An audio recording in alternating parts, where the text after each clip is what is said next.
First contact gone wrong. They thought Earth was just another backwater world, a primitive planet with nothing but noise, chaos, and short-lived creatures. But they were wrong. Buried in our blood is the legacy of survival, a history written in fire and forged in hardship.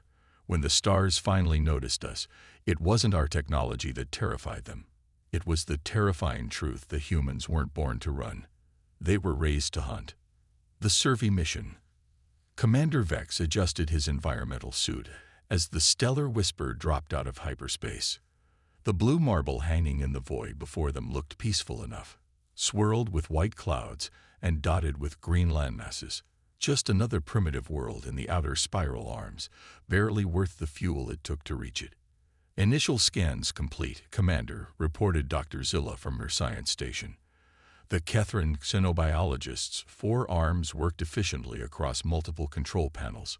Carbon-based life forms, oxygen-nitrogen atmosphere, gravity within acceptable parameters. The dominant species appears to be bipedal mammals. Vex nodded, his scaled head bobbing with practiced boredom. In his 40 cycles of service to the Kethran Collective, he had surveyed hundreds of worlds like this one. Most contained primitive life that posed no threat to galactic civilization.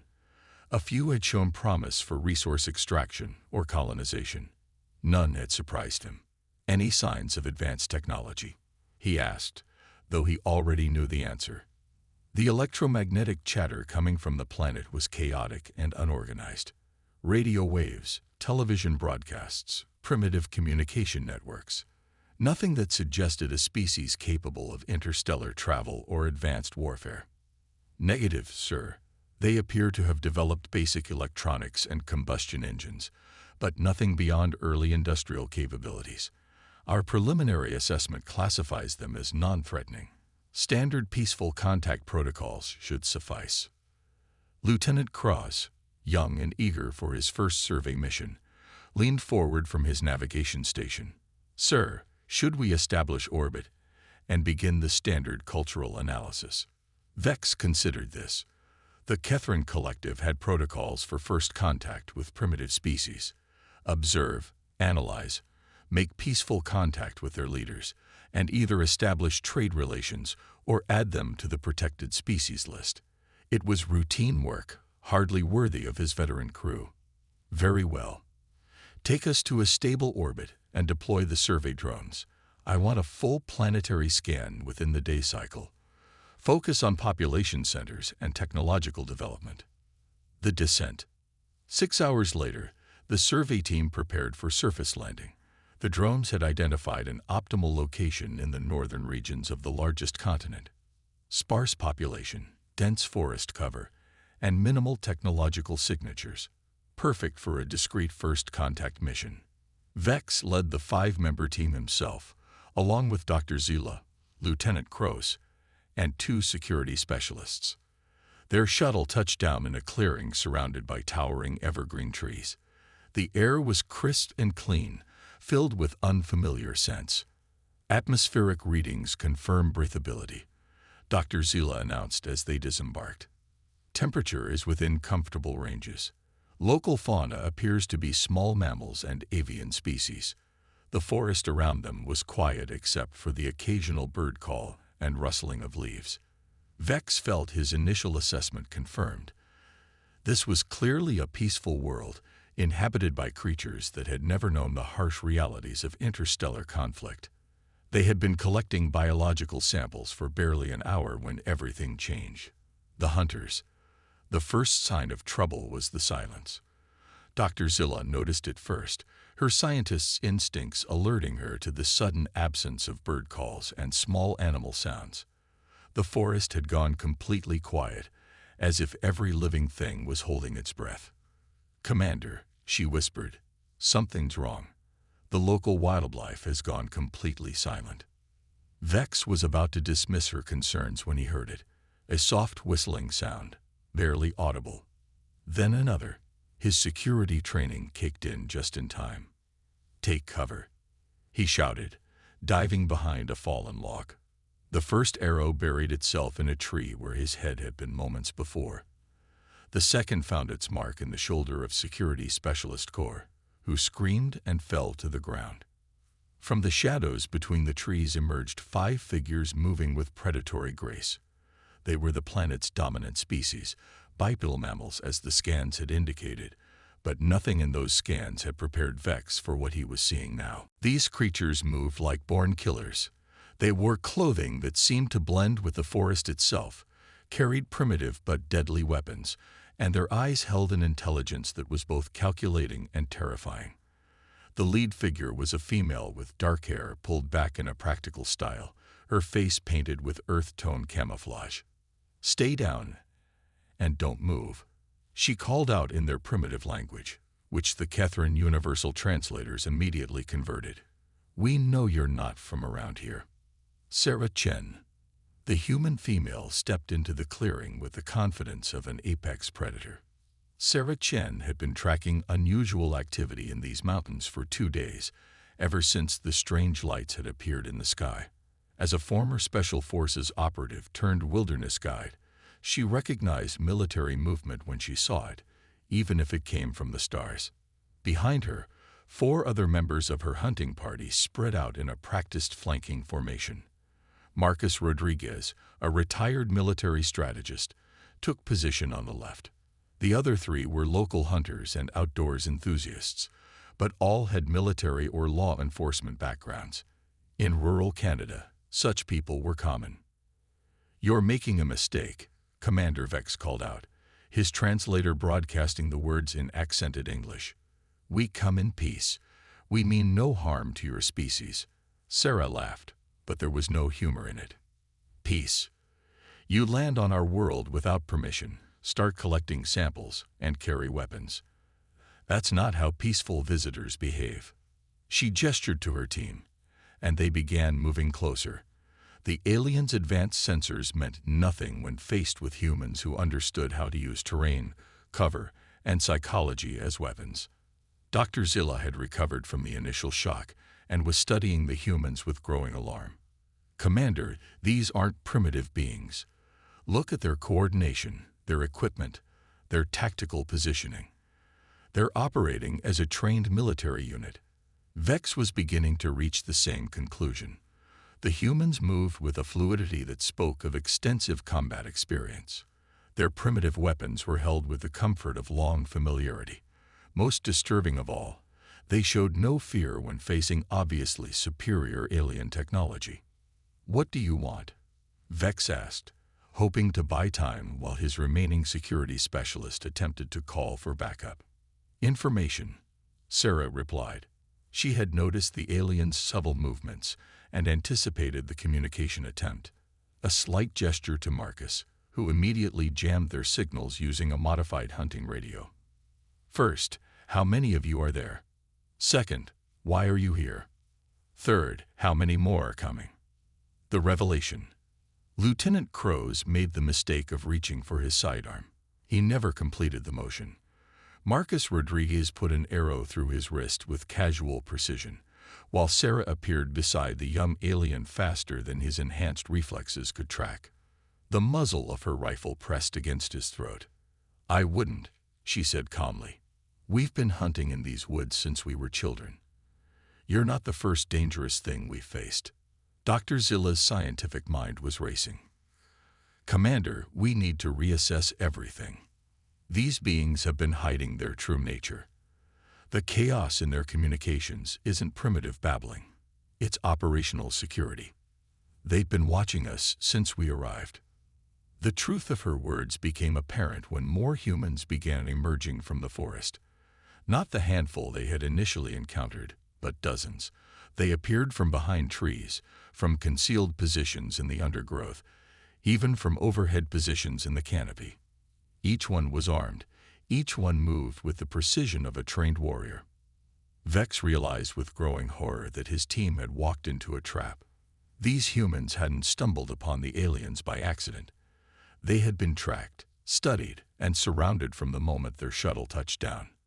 "Your scans missed something important," Sarah said, as if reading his thoughts. "We've been preparing for visitors like you for a very long time. Your signals were detected the moment you entered our system. She pulled out a device that made Vex's blood freeze. It was clearly based on Kethran technology, but modified and improved. The humans had been intercepting and analyzing their communications. How long have you been watching us? Dr. Zila asked, her scientific curiosity overriding her fear. Long enough to know you're not the first, Marcus answered. We've had visitors before. Some were peaceful, some weren't. We learned to be ready for both. The underground. What the Kethran survey team discovered next shattered every assumption they had made about Earth and its inhabitants. Sarah led them to what appeared to be a natural cave opening, but inside was a sophisticated military installation that stretched deep underground. The technology was a hybrid of human ingenuity and reverse-engineered alien components. Weapons, communication systems, vehicles, all showing a level of advancement that their orbital scans had completely missed. This is impossible, Dr. Zilla whispered as they walked through corridors lined with equipment that rivaled Kethran military installations. Your species isn't supposed to have this level of technology. We don't, Sarah admitted. Not officially. But when you're a species that evolved by surviving everything this planet could throw at us, you learn to adapt quickly. Every time someone new shows up from the stars, we learn a little more. She led them to a command center where screens displayed real-time images of the Kethran ship in orbit. Other screens showed similar installations around the globe, all connected in a network that had been hidden from orbital observation. Marcus pointed to a wall covered with photographs and technical diagrams. We've had contact with 16 different alien species over the past century. Most were peaceful explorers like yourselves. A few weren't. We learned from all of them. Vex stared at the wall in shock. Among the photographs were images of ships he recognized. Kethran vessels that had gone missing during routine surveys. Species that had simply vanished while exploring the Outer Rim territories. What happened to them? He asked, though he was beginning to suspect the answer. The peaceful ones. They're our allies now. Quiet partners who respect our independence and help us prepare for the ones who aren't so peaceful. Sarah's expression hardened. The others? Well, Earth has a way of changing visitors who come with bad intentions. The test. Dr. Zilla was frantically analyzing everything she could observe. Commander, we need to report this immediately. This isn't a primitive species. They're a hidden military power that's been secretly developing advanced capabilities. No, Sarah said firmly. You need to understand something first. We didn't capture you to hurt you. We captured you to give you a choice. She activated a large display screen that showed star maps with various species territories marked. Your Kethran collective has been expanding aggressively. You've conquered or absorbed 47 species in the past 2 centuries. Some joined willingly. Others didn't have a choice. The accuracy of the information was startling. These humans had been gathering intelligence on galactic politics for decades. We know you're here to evaluate us for contact, Marcus continued. Standard procedure is to classify us as either useful, harmless, or threatening. Useful species get absorbed into your collective. Harmless ones get protected status but lose their independence. Threatening ones. He didn't need to finish. Everyone in the room understood the implication. So here's your choice, Sarah said. You can report back that Earth is a primitive world with a peaceful species that would benefit from Kethran protection. You'll get a few years of gentle integration before we become another client state. She paused, letting the weight of her words sink in. Or you can report the truth, that humanity is a species that survived by becoming the most dangerous predators on a planet full of deadly creatures. That we've been preparing for galactic contact for generations. That we've turned survival into an art form and war into a science. Lieutenant Crows, still nursing his wounded wrist, spoke up. What happens if we report the truth? Sarah smiled, and for the first time, it wasn't entirely friendly. Then your people will have to decide if they want to try to conquer a species that's been perfecting the art of killing for millennia. A species that's already proven it can take your technology and make it better. A species that doesn't surrender. The choice. Commander Vex found himself facing an impossible decision. Everything about this mission had gone wrong from the moment they landed. These humans had outmaneuvered his team, captured them without serious injury, and revealed capabilities that threatened everything he thought he knew about primitive species. "You're asking us to lie in our official report," he said. "No," Sarah corrected. "We're asking you to choose which truth you want to report. Are we the harmless primitives your scans suggested, or are we the apex predators your instincts are telling you we really are?" Dr. Zilla had continued her observations throughout the conversation. "Commander, I've been analyzing their social structure, their technology, their behavioral patterns. These beings didn't evolve in a peaceful environment. Every aspect of their development suggests a species that survived by being more dangerous than everything else on their world." She turned to Sarah with something approaching respect. "Your entire species is designed for warfare, isn't it? Not just physical conflict, but psychological, technological, strategic warfare. You've turned survival into a cultural imperative." "Earth is a harsh teacher," Marcus replied. "Ice ages, volcanic eruptions, mass extinctions, plagues, natural disasters. We survived by being tougher, smarter, and more adaptable than everything that tried to kill us, including each other.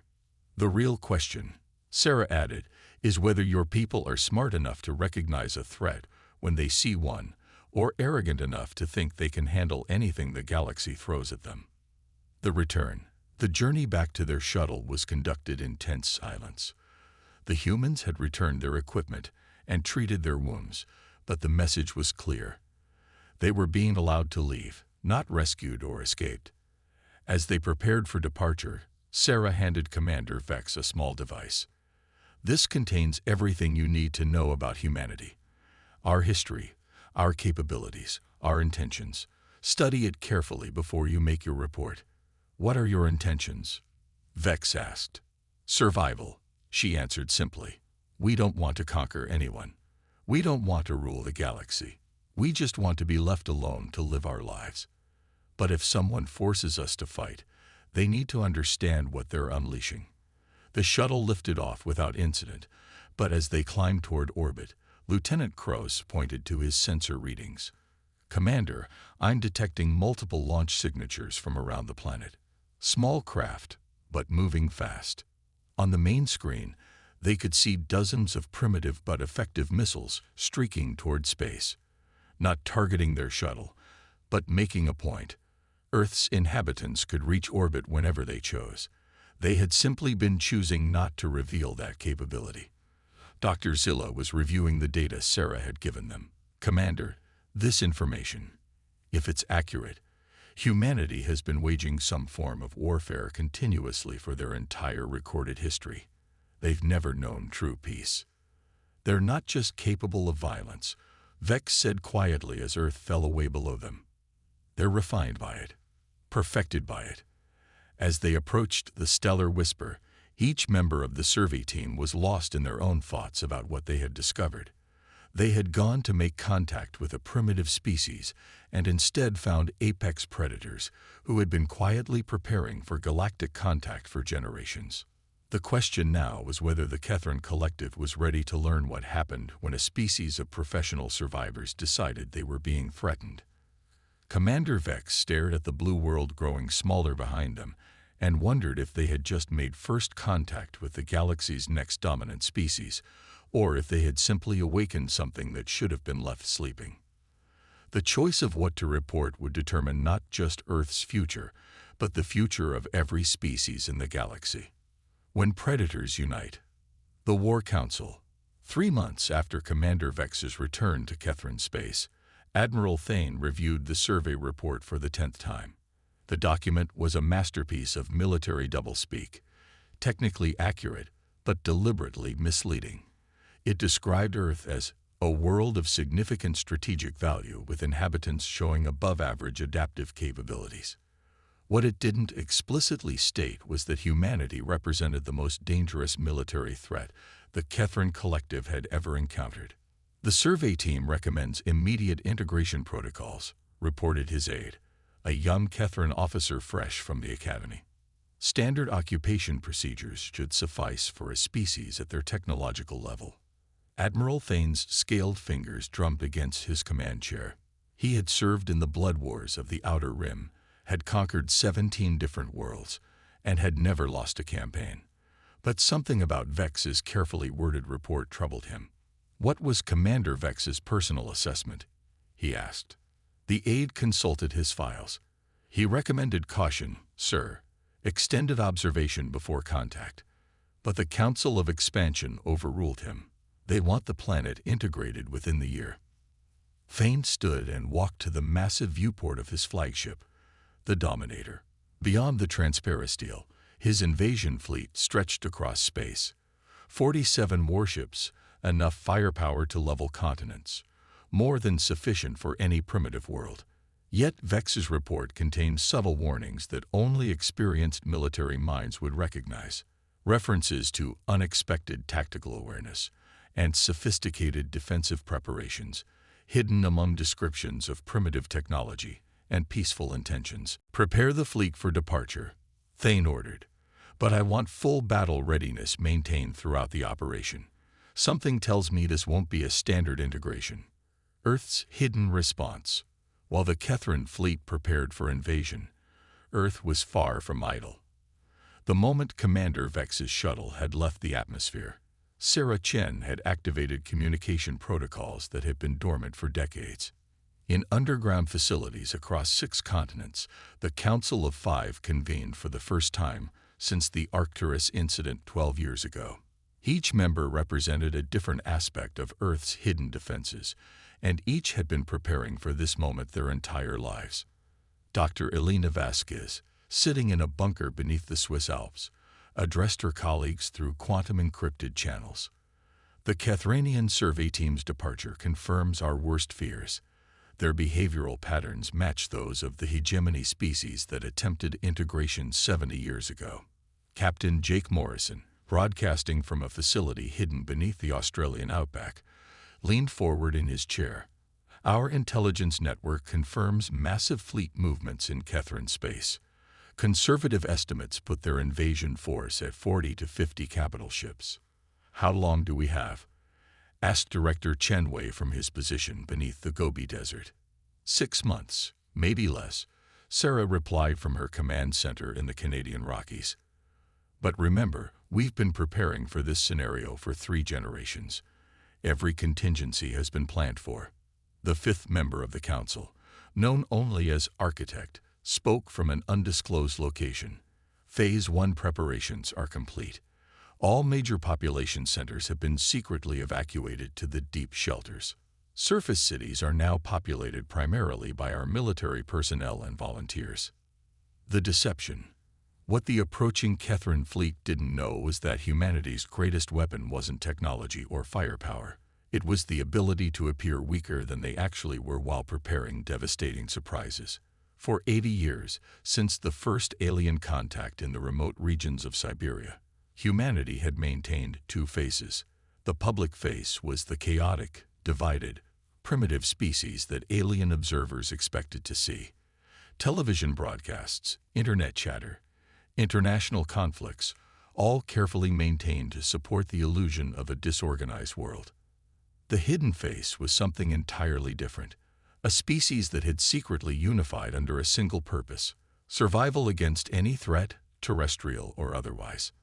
Dr. Vasquez reviewed the reports streaming in from observation posts around the globe. Orbital mechanics suggest they'll approach from the galactic north, using our moon's gravity well to decelerate. Standard invasion doctrine for their species. Which means they'll be exactly where we want them, Captain Morrison replied with grim satisfaction. The lunar installations have been waiting 40 years for a target like this. First blood. Admiral Thane's fleet dropped out of hyperspace at the edge of Earth's solar system with the confidence of conquerors. Initial scans confirmed their expectations. Primitive space infrastructure, chaotic communications, no signs of organized military resistance. Begin the approach, Thane ordered. Standard formation. I want overwhelming force visible to their population centers. Fear will make integration smoother. The Kethrin ships accelerated toward Earth, their massive hulls gleaming in the solar light. To any observer, they looked invincible. 47 warships carrying enough firepower to crack planets. They made it halfway to Earth's moon before the first surprise hit them. The attack came from nowhere. One moment space was empty, the next it was filled with small, fast-moving objects that their sensors had failed to detect. Not ships, but guided missiles launched from concealed positions throughout the asteroid belt. Impossible, Thane's tactical officer reported as explosions bloomed across his fleet's formation. Those launch signatures, they originated from asteroids we scanned. There was nothing there. Stealth technology, Thane realized with growing alarm. They've been watching us since we entered the system. The first wave of missiles was followed by a second, then a third. Each wave was more sophisticated than the last, adapting to Kethrin defensive measures in real time. Ships that had seemed invincible moments before were now struggling to maintain formation as coordinated attacks struck from multiple vectors. "Admiral," his communications officer called out, "we're receiving a transmission from the planet." The main screen flickered to life, showing the human female in military uniform standing in what appeared to be a command center. Behind her, displays showed real-time images of the Kethrin fleet under attack. "Admiral Thane," the woman said calmly, "I'm Dr. Elena Vasquez, speaking for the Earth Defense Council. You have entered our system without permission and with obvious hostile intent. You have one opportunity to withdraw your forces peacefully." Thane was too experienced a commander to let shock show on his face, but privately he was reeling. These humans not only knew his name and rank, they were demonstrating military capabilities that their intelligence had completely missed. "Your primitive weapons cannot seriously threaten a Kethrin fleet," he replied, though the explosions outside his viewport suggested otherwise. Dr. Vasquez smiled. "Admiral, what you're experiencing now are our mining charges, converted asteroid processing equipment. If you'd like to see our actual weapons, please continue your current course." The trap. As the Kethrin fleet struggled to adapt to the unexpected resistance, they fell deeper into humanity's carefully laid trap. Each defensive action they took, each tactical adjustment, played into scenarios that human strategists had planned decades in advance. Captain Morrison watched the battle unfold from his command bunker, monitoring feeds from across the solar system. They're reacting exactly as predicted. Tightening formation, increasing defensive posture, focusing on the asteroid belt threats. "Which means they're not watching the moon," Sarah observed with satisfaction. The lunar installations had been humanity's greatest secret project. Carved deep into the moon's surface and powered by fusion reactors, they represented 50 years of engineering and preparation. Mass drivers capable of accelerating projectiles to significant fractions of light speed. Weapons that could punch through any known armor. "Lunar batteries, target the flagship," Morrison ordered. "Time to show them what humans do to uninvited guests." The first tungsten rod struck the Dominator at 12% of light speed. The impact vaporized half the ship's port section and sent it tumbling out of formation. The second shot, fired while the Kethrans were still processing what had happened, crippled their main drive systems.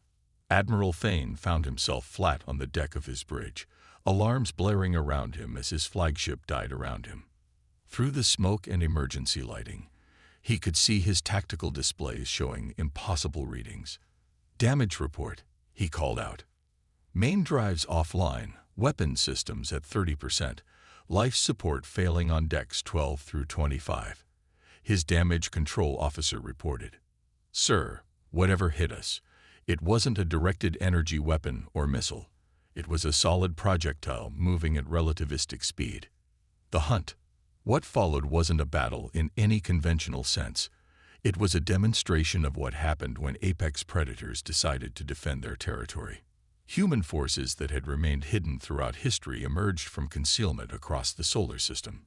Ships disguised as asteroids, weapons platforms hidden in the gas giants' rings, automated defense networks that had been quietly watching alien movements for decades. But it wasn't just the technology that terrified the Kethran forces. It was the coordination, the ruthless efficiency, the way human forces adapted to every Kethran tactic almost before it was implemented. "They're not fighting like a primitive species," Thane's second-in-command reported from the backup bridge. "This is advanced strategic thinking. They're anticipating our moves, countering our formations, exploiting weaknesses we didn't know we had." Through the chaos of battle, Admiral Thane began to understand what they had really encountered. This wasn't a primitive species surprised by invasion. This was a military power that had been preparing for this exact scenario for generations. "Sir," his communications officer called out, "we're receiving surrender demands. They're offering to accept our surrender." The concept was so alien to Kethran, thinking that Thane almost couldn't process it. His species had conquered dozens of worlds. They were the predators, the dominant military force in this region of the galaxy. The idea that a primitive species would offer to accept their surrender was incomprehensible. "Put them through," he ordered. Captain Morrison appeared on the screen, his scared face showing neither anger nor satisfaction, just professional competence. "Admiral Thane, your fleet is surrounded and outgunned. You've lost 17 ships and your flagship is disabled. I'm authorized to accept your surrender under the Terran Articles of War." "Terran Articles of War?" Thane asked. "Rules we developed for dealing with hostile alien species," Morrison explained matter-of-factly. "Surrendering personnel will be treated according to their rank and the circumstances of their capture. Continued resistance will result in the complete destruction of your fleet." The revelation. As the surviving Kethran forces were processed by human boarding parties, Admiral Thane found himself in a detention facility that challenged everything he thought he knew about primitive worlds. The technology was advanced, the personnel were professional, and the questions they asked revealed intelligence-gathering capabilities that rivaled the best in the galaxy. Dr. Vasquez sat across from him in an interrogation room that was comfortable but clearly secure. "We need to understand why your people decided to invade our world, Admiral. This will help us determine how to respond to future Kethran activities." "You're a primitive species," Thane said, though even he no longer believed it. "Our surveys confirmed it. Pre-interstellar technology, chaotic social structure, no unified government." "All true," Vasquez agreed, "on the surface. Tell me, Admiral, in your military career, have you ever encountered a species that survived by hiding its true capabilities?" Thane considered this. Camouflage species, worlds that appeared uninhabited but contained hidden populations. "We've encountered a few. Humanity is the ultimate camouflage species," Vasquez explained.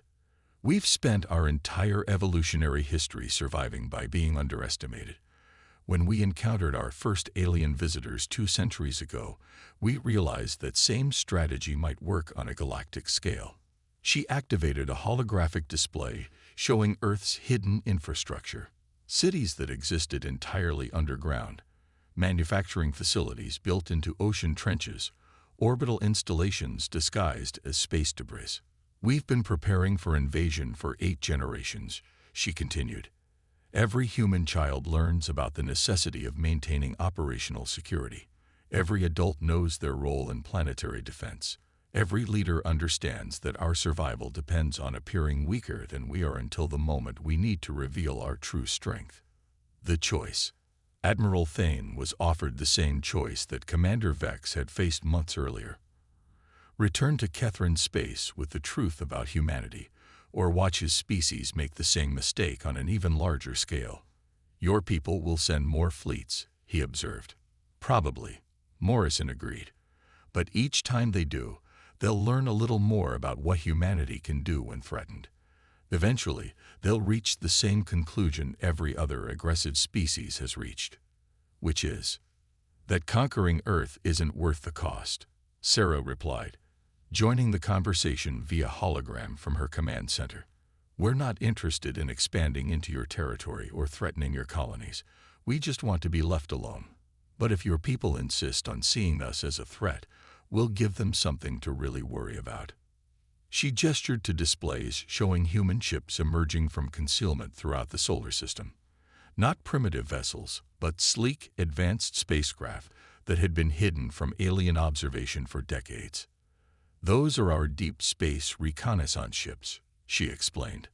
"While you've been planning your invasion, we've been mapping every major military installation in Kethran space. If this war continues, it won't be fought just in our solar system." The implication was clear. Humanity had the capability to take the fight to Kethran territory if necessary. The resolution. 6 months later, the Kethran Collective formally recognized Earth as a sovereign world and established the first non-aggression treaty in their species' history. The decision wasn't made out of respect or diplomatic courtesy. It was made out of fear. Admiral Thane's report had been thorough and honest.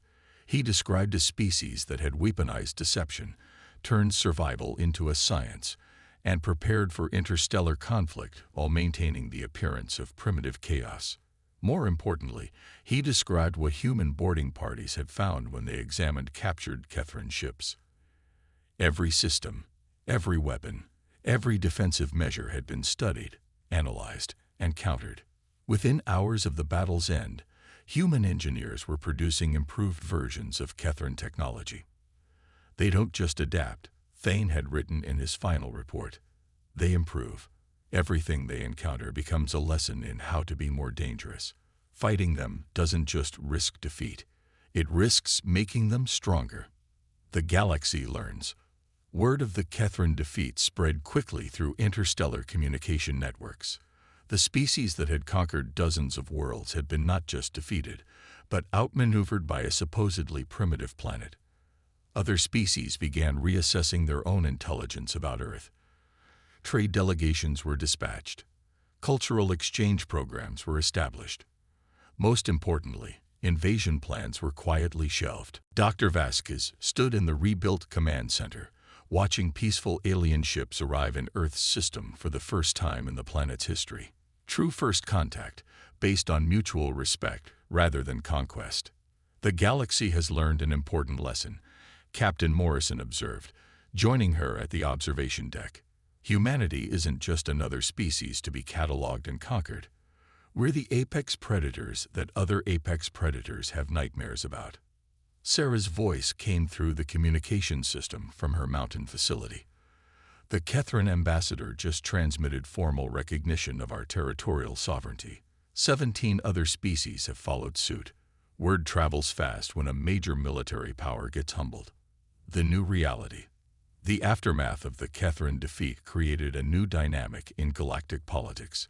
Species that had never questioned their military superiority now approached Earth with careful diplomacy. Trade agreements were negotiated as partnerships between equals. Cultural exchanges were conducted with genuine curiosity rather than condescending observation. But humanity's greatest victory wasn't military. It was psychological. They had proven that predators could be outmaneuvered by more patient, more intelligent predators.